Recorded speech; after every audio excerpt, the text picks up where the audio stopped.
ne efsoz bû. Perçe kirin hêviyên ciwaniya min, tar û mar kirin, wêran kirin temenê jîna min.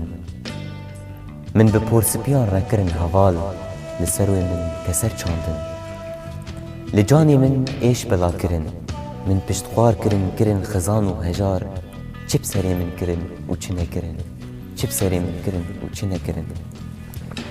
Li pişta min çokê xincerê wan bûne nîşan, hêlîla min li ser dara hêviyan weşandin û kirine kulav. Li ber sermayê di quncikên tarî û sar de ez di xew ve birim, serxweş û dîn kirin, tî û birçî hiştin. Wey zalim, wey xayîn ku nehê min çi bû?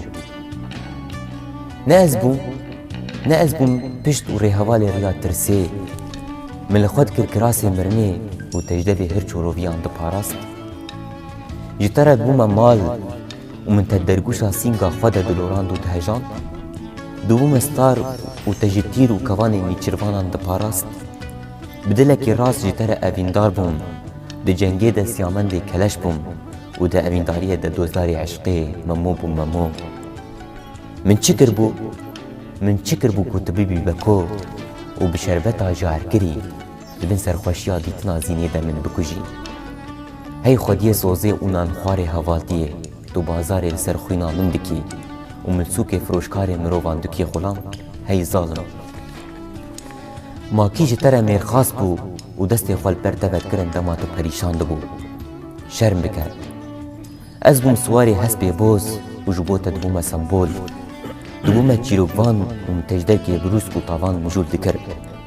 û hêzrên te di şikefta mirinê de bi destên xwe yê terkî zuha dikir.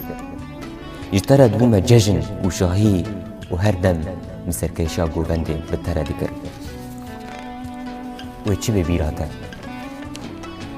Wê kîjan bîr anîne me bên pêş awirên çavê te, ez bawerim gopên jî tê xwe kor bike. Lê ma te dengê min bi stran û awazên evîndarî û niştîmaniyeke bi kelejanî guhdar nekirbû yan ti ker jî bû. Hey malne xerab, devê pênûsa min tim bi navê te bû. Min her dem bi destên şermok te ser lê nûska xwe dikire heval got nehaziba û got dihat. Min bi awirekî geş û zimanekî şîrûnok ji te re hevîtiya eşqê dixwend û dirêsand. Weke hûnandina gulî û keziyan. Tu îro min destê dadgeran de dibîne, û bi destên xwe ku ji bêhna xwîna min li ser serê min li çepikand dide, hey zalim. Hey zalim, ev bû dawiya soza me, tu gora min destê xwe bikole û min gotibû canê min qurbanî te be dema tu nêzî mirinê dibû. Slav ji rojên sozê re holber bayê payîzên firiyan û tu jî dirêka xayînan de bû serkêş. Slavên mixabiniyê ji te re belkî bibin xwê û çêjê bidin zimanê te. Slav.